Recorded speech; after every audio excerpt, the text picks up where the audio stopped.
What's going on, everybody? Welcome to The Obsession. I'm Carl Bethke. I am Mike Stadler. Mike, it's November 1st here in southern Wisconsin. We're doing podcasts. Glorious, though. It is glorious. Because we are tagged out. That's right. Tagged out here in Wisconsin. Good luck, everybody out there. Hopefully you tag out, too. That is correct. We got a couple more questions from you guys. What we got now, Mike? I got one, and this is a good one. Okay. We've talked about this together for years. Yeah. And I see it all the time. Quality deer management. Quality deer management. You know, you see the signs, QDM practiced here. Let them go so they can grow. Yeah. I could go on and on. I sound like Charlie Brown's teacher in the background. But anyway, how it should work. Because quality deer management is 100% real. It is. But there is a method and practices that need to be done for it to work. Yeah, well, quality deer management. What's your definition of quality deer management? And where you're located. Yep. What's your land's capabilities? You know, what's the soil? I mean, you know, a deer in Texas, a deer in Alabama, deer in Ohio, deer in Wisconsin, Yep. deer in Iowa. Quality deer management is it's not the size of the rack. No. That's a big misconception. Here's one thing of what the biggest thing that it is that? that people forget right away. It's a healthy and sustainable population of deer in your property. 100%. That is the first thing of quality deer management. It has nothing to do with big bucks. Yeah, It 100%. does not. And people are gonna, oh yeah, go ahead. We're gonna give you facts. Yeah. That's what we like to do. Yeah. And this is true though. Yeah. Healthy, sustainable herd. Yeah. As a hunter, you know, you want to shoot a great big racked deer. Right? Everybody does. Everybody does. And if don't get me wrong, you know, there'll be those guys out there wanting just a meat hunter. You lie like a bearskin rug. I'll throw it right out there. If you got Everybody wants a big If there's a fork buck there and an 160-inch, 170-inch whitetail there, you're not going to shoot the fork buck. No. Now, I could give you a million reasons why you should. Okay? Because In theory. yeah, give you a million reasons why you should shoot that smaller buck. But it also depends on your property and your location, where you're at, what you're doing, what you're trying to do. So, like we're talking, number one misconception of quality deer management is it's nothing but big bucks. And that is a fact. Quality deer management also is quality doe management. Big time. Big time. And that, Carl, brings what? Your numbers Yep. closer together. Yeah. You know, and too many deer in general, especially does with fawns, are eating, correct? Correct.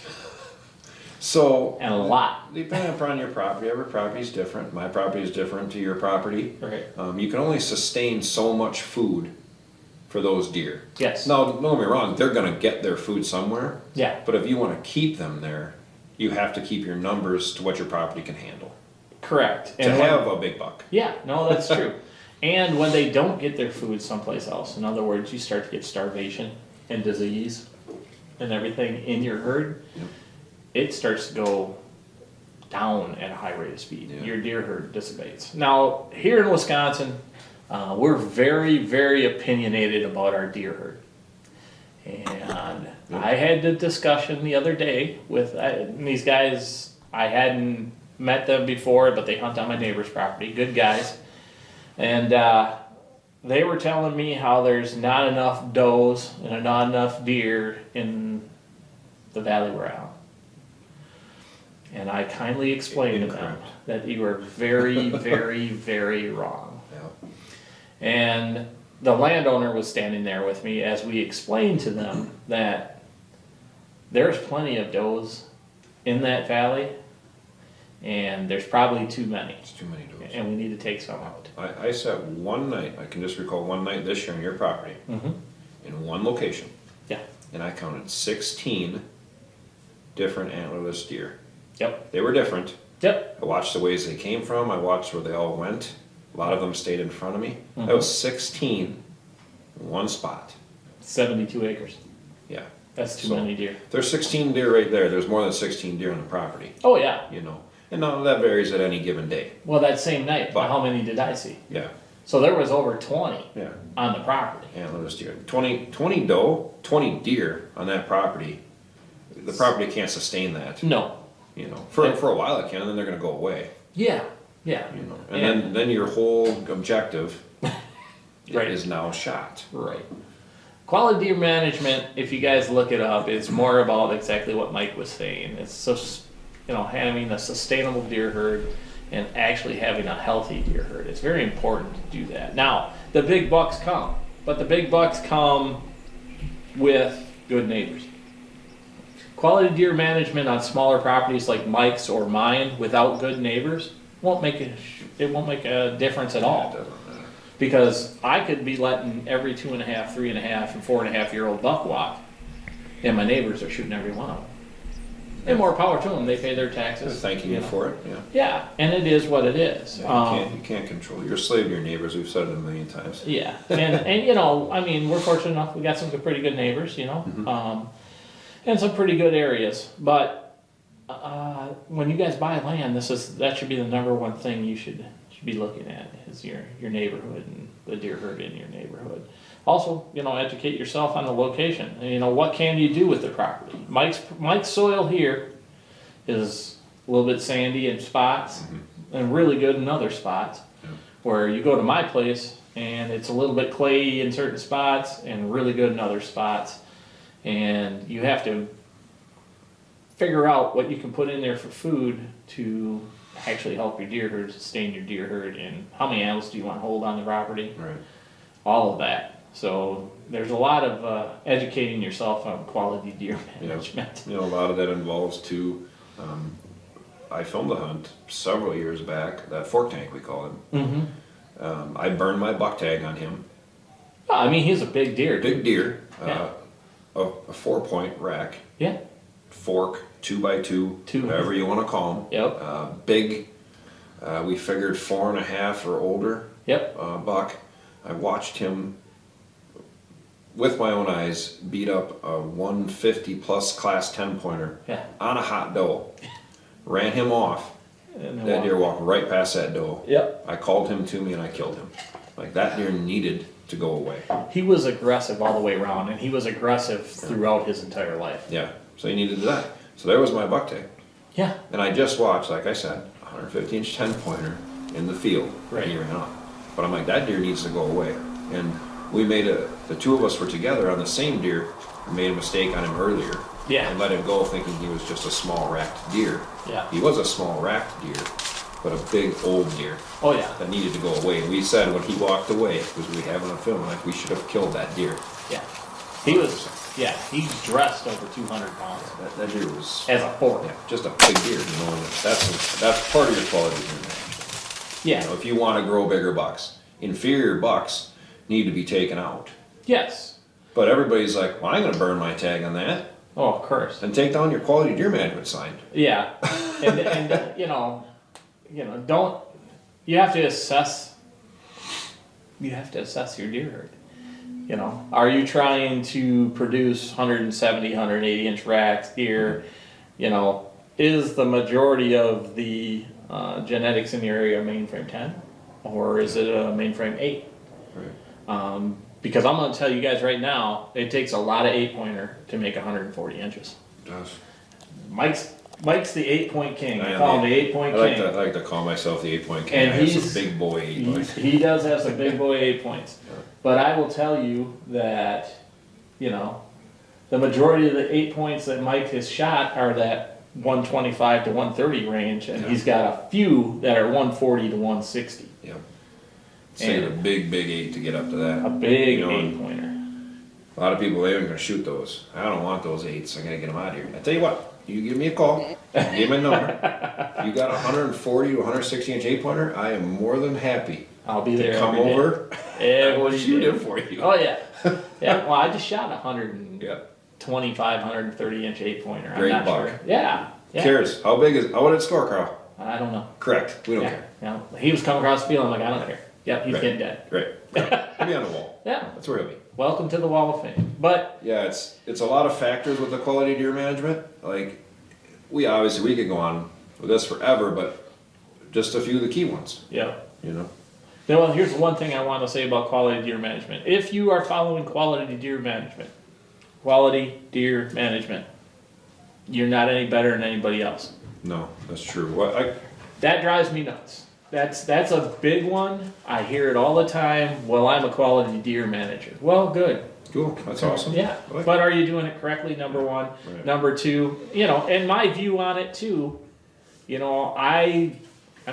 I'm notorious for probably doing a couple things that QDM doesn't like. Mm-hmm. Me too. I'm not going to say I'm a quality deer manager. No, me either.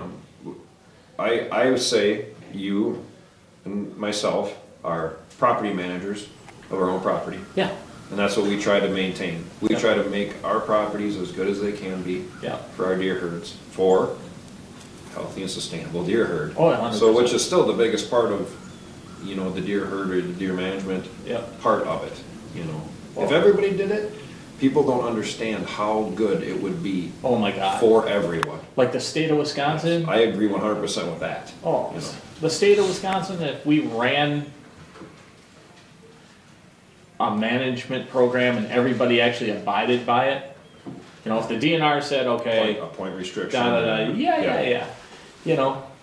God, this place would be just freaking awesome. People don't get it. People want to. I keep doing that. You keep bumping stupid stuff. microphones getting in my way. I'll throw this. I know. People always want to talk about Iowa, Illinois, whatever, Missouri. Pick them. I don't care. Whatever state. This state produces as many or more big bucks than any of those states. Oh yeah. But it's privately we give everybody hunting licenses. We have no draws. Right. And people can get mad at us for this. I don't care. I'm going to tell you flat out. We've talked about it. We think it would be a great idea to, obviously the non-resident thing needs to change. We're losing money, which is in turn not helping our deer herd. No. Draw tags, I feel 100% should be in place in gun season. Oh. For bucks. Yeah. They do it in every other state. Yeah. Around that we go to. Yeah. And that's why you get those big deer, people. Oh my That's God, why they make it. Like here, and everything's rifle season here now. Yeah, it so drives me nuts. You can't argue with that. You can't. And we're neither one of us are hammering on rifle hunting. No, it's going to kill a lot of deer. Well, here's how I look at it. I like Illinois' idea, the $2 deal. Mm-hmm. You get $2. I don't care if you do it with a gun or you do it with a bow. Yep. We would love that. Oh, I would love that. I mean, and you do, in theory, get $2 here. Right, One but with I'm bow, limited one on with the gun. weapon. But we want a bow on them. And they say this is their answer. The lesser weapon rule allows you to bow hunt during gun season. Well, I understand that. You're right, it does. I can bow hunt with a lesser weapon during gun season. Mm-hmm. Well, why can't I use my bow and shoot, let's just say an early season, first 2 weeks buck, and then shoot a rough buck with my bow and use my gun tag? Right. I agree. Either way, you get the same, because the state is talking about reducing the deer herd. Either way, I get the same result. Yeah. What's the difference? You're still taking. You and I are not gun hunters. Right, we're not. And we leave, usually, the state on purpose during gun season. We are North Dakota. Yeah, we're out west mule deer We're mule deer hunting. okay, with a bow. And that being said, it isn't like our wetlands aren't being hunted. We have, relatives and everybody shows up watching the land, but, they're not going to shoot anything unless it's huge. Yep. And I can honestly say nobody's ever shot a buck during gun season off my property. Me either. And you've had yours for 5, I've had mine for 3. And we're not trying to get into don't even get into the debate. Like, we're not talking bad about gun hunters. No. We're stating facts that if you want to deer manage and people want to shoot big deer, like, things should be put in place. The things that we're saying put in place also would apply to us. Oh yeah, 100%. But if you look around, that's why some of these big deer, like where we mule deer hunt. Yes. 100% example. Residents there do not all get a mule deer buck tag. No, they have to apply for them. They have to apply for them. Yeah, and they don't draw every year. Yeah. Is there huge mule deer out there? Yeah. Yeah. There is. Because not everybody gets one. Right. So think about it. So, okay, you don't get a buck tag here for a year. Right. And a lot of people don't. Oh, people around here go crazy. They would absolutely lose their mind. Yeah. You know, but. And that's why the state hasn't changed it. Yeah, and for a couple of years, that doesn't, you know, a couple guys don't get them, and all of a sudden now you got them. Yeah. Think of all those deer that made it. Yeah. Now, you know, you have a year where everybody shoots a lot of big deer. Oh, yeah. And then it takes a few years again for them to come back. Yeah. And hey, just so you guys know, we want to know what you guys think about this too. We're throwing our opinion out there. We want to hear what you guys have to say about this. But, you know, this is how we view, you know, this is, you guys asked us question about quality deer management. This is what we think would actually help the state be better for what you guys, or a lot of, I say you guys, I shouldn't say you guys, for a lot of the people in this state, they want to shoot big bucks. Well, everybody wants to shoot big bucks. Well, there's certain things that you have to do to shoot big bucks. It isn't quality deer management either. It's managing the deer properly and the entire herd. We just we each have our own view on it, and this is our view. I guess the let them go so they can grow thing is great. Yep. But what Carl said too, like, what is around you? Like, do you own a block of land? And when I say a block of land, I'm talking 500 to 1,000 acres of land. Mm-hmm. If you do, awesome. Yeah. Love to meet you. Yeah. Send us your info. But I agree then, you could let those deer go. Yeah. Because most likely, not 100%, but mostly they're going to stay there. Yeah. If you have that set up. Mm-hmm. And you can let them go, they will be back here to you. See, people watch too much on TV. Yeah. And watch these deer, they let these 140, 150 inch deer go. Great. Yeah. I would love to be able to do that. Right. I do not have that ability. Well. Or, you know, that deer goes away. There is not a person in this county Yeah. that's not going to shoot that deer. Oh, yeah. There's no way. So, and I'm the same. Oh, yeah. So, Yeah, there's no doubt. and I'm not just being honest. I'm not going to lie about it. Right. So that's what, you know, drives the deer management. Like we say, we're property managers. Yeah. Try to sustain your own property. You know, I'm sure we can get into this topic again and again. But you know, send us some comments. Right. Send us your opinions. Right. Questions. And if you guys work with your neighbors, I'd like to know that too. You know. That's the biggest thing there. Yeah. You know. If you can work with your neighbors, dude, it just keeps making everything better. Most of my neighbors are really good people. And I'm not gonna lie, you're always gonna run across that one person who thinks whatever you're doing is wrong, and you know you got to do it their way. And it is what it is. Let them do their thing. They have their own property, pay their own taxes too. You know, do your thing. For sure. And let them do their thing. But if you can get a group of people together, you would be surprised how fast you can actually get larger bucks and more of them, to hunt in an area, and it doesn't have to be that big. So we'll probably end the podcast there, but like I said, and like Mike said, we want to hear what you guys have to say, man. Send us some comments and let us know what you think. This is one of those really big topics, so I'm sure we're going to touch on this several times. So keep them coming. You know, you agree with us, disagree with us. That's what this is all about. So yeah, we want to know what you guys think, and we appreciate you guys watching. Remember to click the Reaper in the lower right-hand corner, subscribe. And we appreciate you guys listening to the podcast. Our podcasts are on Apple Podcasts, Spotify Podcast, Google Podcast, iHeartRadio Podcast, RSS.com. We appreciate each and every one of you, and leave that comment because we want to hear what you have to say. Correct. Good luck.